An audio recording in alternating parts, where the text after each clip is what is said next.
Howdy folks, Zapper here, aka Sean, bringing you another America the Beautiful video, and I am at Point Park, and this is just south of Chattanooga, Tennessee, and it's part of the Chickamauga Chattanooga National Military Historic Park. I think I got all that right. So this is the entrance, and I think the entrance they said was built in 1904, and I really like it because it was built by the Army Corps of Engineers.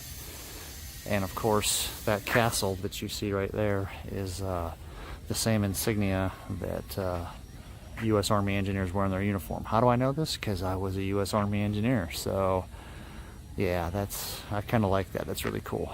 So anyway, I'm going to go inside the park and see what kind of cool stuff that we have. All right, we'll catch you later.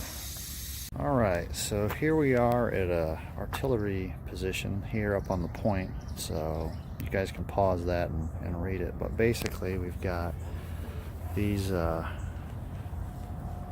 guns up here, and they're overlooking. That's Chattanooga out there. So isn't that awesome? Look at that view, and you can see why these guns are up here. So basically, these guns bombarded that point right down there. That's called Moccasin Bend, and so they had a really good view of the city of Chattanooga.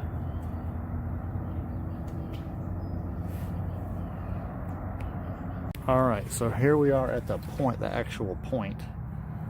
And then you can see Chattanooga very easily. And there is Moccasin Bend down there.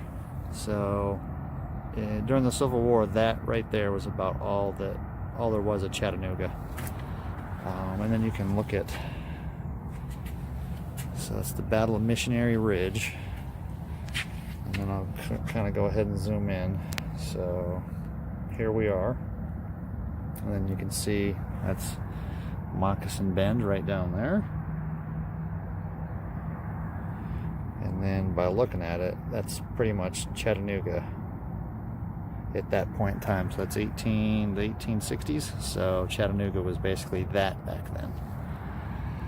And it looks like the Union soldiers pushed the Confederates back to Missionary Ridge, and you can see in the distance here, right along there, that's Missionary Ridge. So the Union soldiers pushed the Confederate soldiers back to that point, and it ended up being a loss. So it looks like we had General Sherman, General Thomas, and General Hooker. So there you go. That's the battle for Chattanooga and Missionary Ridge. And it's, you know, you read this stuff in textbooks, but you don't really get a feel for it until you actually see it and you actually walk that ground. Like most of the time you see pictures of any kind of war, it's always, you know, the pictures, they can't show you everything, right? You can only see just a snapshot, and everything always looks like it's on flat ground. But I mean, we are way up high, and like I showed you the artillery batteries that were they were up that way. I mean, they had an amazing view of all this ground down there. Now I don't know what the range of those guns were back in those days, but because they were obviously higher than everybody else, they could probably fire those shells a couple of miles easy. So I mean, it's really amazing to actually see this and to walk it.